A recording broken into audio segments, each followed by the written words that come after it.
오늘도 이런 새벽 주님의 음성을 사모하며 나오신 여러분 축복하고 환영합니다. 오늘 우리가 읽고 묵상할 성경은요, 시편 47편에서 51편까지입니다. 이 시편들은 온 세상의 왕이신 하나님을 찬양하고 인생의 헛됨을 돌아보며 참된 예배와 진실한 회개를 구하는 내용들입니다. 그저 오늘 이 새벽에 보는 시편 49편은요, 고라 자손이 쓴 지혜시입니다. 고라 자손은 성전에서 찬양을 맡았던 레위 사람들로서 이 시편은요, 특정한 역사적 사건을 배경으로 하고 있지는 않습니다. 오히려 모든 시대, 모든 사람에게 해당하는 인생의 보편적인 질문을 다루고 있죠. 우리가 읽지 않았지만 1절 말씀 보면 이렇게 시작합니다. 뭇 백성들아 이를 들으라, 세상의 거민들아 모두 귀를 기울이라 라고요. 시는 특정한 사람들이 아니라 부자든 가난한 자든 높은 자든 낮은 자든 모든 인생을 향해 지금 외치고 있습니다. 그가 전하려는 것은 단순한 위로의 말이 아니라 누구도 피해갈 수 없는 인생의 근본 문제, 곧 죽음 앞에서 우리는 무엇을 의지하며 살아야 하는가에 대한 지혜입니다. 오늘 새벽 우리도 이 보편적인 질문 앞에 함께 서고자 합니다. 첫 번째는 재물의 무력함입니다. 7절 볼까요? 아무도 자기 형제를 구원하지 못하며 그를 위한 속전은 하나님께 바치지도 못할 것은. 여기에 구원이라고 하는 단어가 나옵니다. 이제 새로운 단어 파다라고 하는 단어인데, 값을 치르고 누군가를 구해내고 그리고 속량하다, 이런 의미를 담고 있습니다. 쉽게 말하면 이런 겁니다. 노예로 팔려간 사람을 돈을 주고 다시 사오는 것, 빚에 묶인 사람을 대신 갚아주고 풀어주는 것을 가리킬 때 쓰는 단어가 바로 이 단어 파다입니다. 근데 본문은 아무도 자기 생명을 위해 이 값을 치를 수 없다라고 지금 말하고 있죠. 즉 사람이 가진 어떤 재물로도 자기 생명을 영원한 죽음에서 다시 사올 수 없다는 겁니다. 통장에 돈이 얼마가 있든 그 돈으로는 단 하루도 생명을 살 수 없다라고 하는 겁니다. 시편 기자는 6절에서 재물을 의지하고 풍부함을 자랑하는 사람들을 봅니다. 이런 사람들은 돈만 있으면 무엇이든 해결된다고 생각합니다. 병원비도 좋은 집도 사람들의 그 대접도 다 돈으로 가능하죠. 그러나 본문은 우리에게 분명히 말하고 있습니다. 돈으로 살 수 없는 것이 있다고요. 그것이 바로 생명입니다. 아무리 큰 부자라도 자기 영혼을 위해 단 한 푼도 하나님께 지불할 수는 없습니다. 돈은 우리의 생활을 도울 수 있지만 우리의 영혼을 구원할 수는 없는 겁니다. 그렇다면 오늘 이 말씀이 우리에게 무엇을 말하고 있습니까? 재물을 갖지 말라는 뜻이 아닙니다. 문제는 재물을 가지는 게 아니라 재물에 붙들리는 것입니다. 돈이 많으면 마음이 든든하고 돈이 없으면 불안해지는 것, 그것이 바로 재물에 붙들린 모습입니다. 재물은 우리 손에 있을 때는 유용하지만 우리 마음을 차지할 때는 우상이 됩니다. 오늘 새벽 잠시 눈을 감고요, 내가 정말 의지하고 있는 것은 무엇인가 우리 자신에게 물어보시기 바랍니다. 주님, 제가 알지 못하는 사이에 재물을 의지하며 살아왔음을 고백합니다. 돈으로는 제 생명을 단 하루도 살 수 없음을 깨닫습니다. 이 새벽 제 마음의 우상을 내려놓고 오직 주님만을 의지하게 하여 주소서. 재물이 아닌 하나님을 의지하는 여러분 모두에게 주님이 주시는 참된 생명과 평안이 오늘 하루 가득하기를 간절히 기도드립니다. 두 번째는 인생의 유한함입니다. 12절 볼까요? 사람은 존귀하나 장구하지 못하며 멸망하는 짐승 같도다.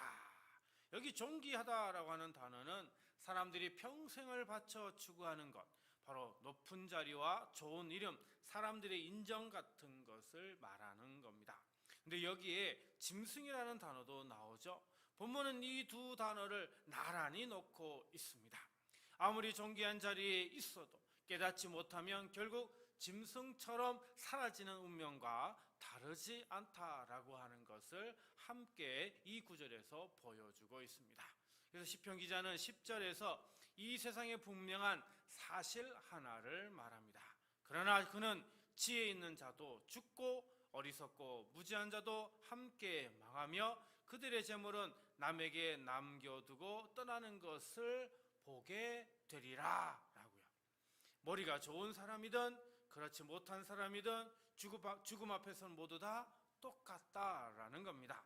사람들은 자기 집과 이름을 영원히 남기고 싶어 합니다. 그래서 그 큰 건물에 자기 이름을 붙이고요, 자손에게 많은 재산을 물려주려 합니다. 그러나 본문은 말하고 있습니다. 그 모든 존귀함은 영원하지 않다고요. 아무리 큰 이름을 남기려 해도 결국은 모든 것을 두고 떠나는 것, 그것이 인생이라는 겁니다. 이 말씀이 우리를 낙심시키려는 건 아닙니다. 이 땅에서의 성공과 존귀함, 그것을 붙잡고 거기에 인생을 걸지 말라라는 겁니다. 사람에게 인정받는 것보다 하나님 앞에 바르게 사는 것이 훨씬 더 중요하기 때문이죠. 오늘 새벽 우리의 시선을 점검해 보길 원합니다. 이 땅의 영광은 잠시뿐입니다. 우리는 영원하신 하나님 앞에서 오늘 하루를 겸손하게 살아가야 합니다. 주님, 저는 사람들의 인정과 이 땅의 성공을 쫓으며 살아왔음을 고백합니다. 그러나 그 모든 것이 영원하지 않음을 이 새벽에 깨닫습니다. 헛된 영광을 내려놓고 주님 앞에서 겸손한 마음으로 오늘을 살게 하여 주소서.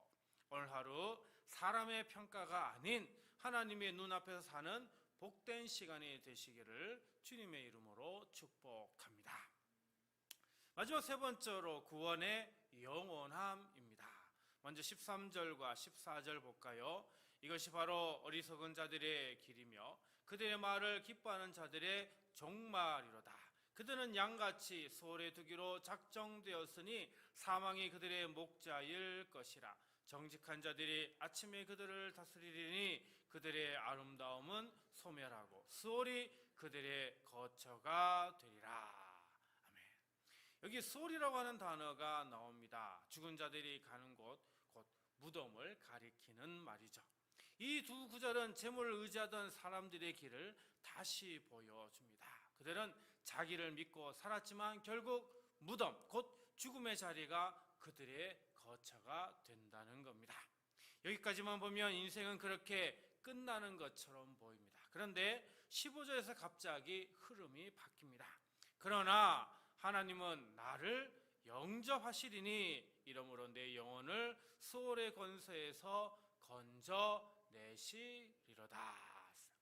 여기 영접하다라고 하는 단어 나오는데요, 라카흐라고 하는 단어인데 누군가를 자기 곁으로 데려와서 함께 있게 한다는 정말 따뜻하고 인격적인 표현입니다. 단순히 구출해내는 게 아닙니다. 마치 오랜 길을 걸어온 자녀를 집 문 앞에서 기다리다가 두 팔 벌려 맞아주는 아버지처럼 하나님이 직접 나를 받아주신다, 이런 뜻입니다. 죽음이 끝이 아니라는 거죠. 하나님을 의지하는 자에게는 죽음 너머에서 그들 기다리며 받아주시는 하나님이 계시다는 겁니다. 오늘 말씀 전체를 한번 돌아보면은요, 일대지에서 사람이 자기 생명의 값을 치를 수 없다는 것을 보았습니다. 이대지에서는 사람의 존귀함은 영원하지 않다는 것을 보았습니다. 근데 3대지에서는 우리에게 가장 놀라운 소식을 전해줍니다. 사람이 도저히 할 수 없던 그 일을 하나님이 직접 이루어 주셨다라고 하는 사실입니다. 사랑하는 성도 여러분, 재물도 이 땅의 영광도 우리를 끝까지 책임지지는 못합니다. 그러나 하나님은 우리를 끝까지 붙잡으시고 죽음 너머까지 우리를 영접하여 주시는 분입니다. 그러면 오늘 이 새벽 이 소망이 우리 마음 깊이 새겨지기를 간절히 바랍니다. 주님, 사람은 자기 생명을 구원할 수 없지만 주님은 저를 속량하시고 영접하신다는 약속을 주셔서 감사합니다. 이 소망이 오늘 하루를 살아가는 힘이 되게 하시고 끝까지 주님만 의지하게 하여 주소서. 우리는 스스로 우리의 생명을 구원할 수 없는 약한 존재이지만 하나님은 우리를 끝까지 붙잡으시고 영접하는 분이십니다. 이 놀라운 은혜를 마음에 새기며 오늘 하루도 그 손에 붙들려 평안히 살아가시기를 주님의 이름으로 축원합니다. 오늘 말씀을 생각하며 다음 세 가지를 놓고 우리 함께 기도하겠습니다. 주님, 재물을 의지하던 마음을 내려놓고 오직 주님만을 참된 소망으로 삼게 하여 주소서. 주님, 이 땅의 영광과 성공이 영원하지 않음을 깨닫고 겸손히 주님 앞에 살게 하여 주소서. 주님, 죽음 너머까지 저를 영접하시는 주님의 약속을 붙잡고 오늘도 담대히 살게 하여 주소서. 이 시간 이 세 가지 기도 제목으로 우리 함께 기도하고요, 주기도문으로 마치도록 하겠습니다. 기도합니다. 사랑과 은혜가 풍성하신 하나님 아버지, 우리 성도들이 재물을 의지하던 마음을 내려놓게 하옵소서. 돈이 있으면 안전하고 형편이 좋아지면 평안할 것이라 생각했던 그 연약한 마음을 주님 앞에 고백하게 하옵소서.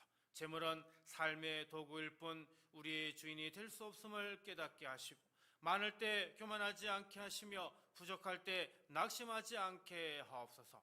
오늘도 필요한 것을 공급하시는 하나님을 신뢰하며 오직 주님만을 참된 소망으로 삼고 살아가게 하여 주옵소서. 주님, 우리 성도들이 이 땅의 영광과 성공이 영원하지 않음을 깊이 깨닫게 하여 주옵소서. 사람의 인정과 평가에 마음이 흔들리지 않게 하시고 높은 자리와 좋은 이름을 얻는 것보다 하나님 앞에서 바르게 서는 것을 더 귀하게 여기게 하여 주옵소서. 잠시 있다 사라질 것을 붙들고 영원한 것처럼 착각하지 않게 하시며 오늘 하루도 영원하신 하나님 앞에서 겸손한 마음으로 말하고 선택하며 살아가게 하여 주옵소서. 성령님, 우리 성도들이 죽음 너머까지 영접하시는 그 주님의 약속을 굳게 붙들게 하옵소서. 사람은 자기 생명을 스스로 구원할 수 없지만 하나님은 우리 영혼을 붙드시고 건지시는 분이심을 믿게 하옵소서.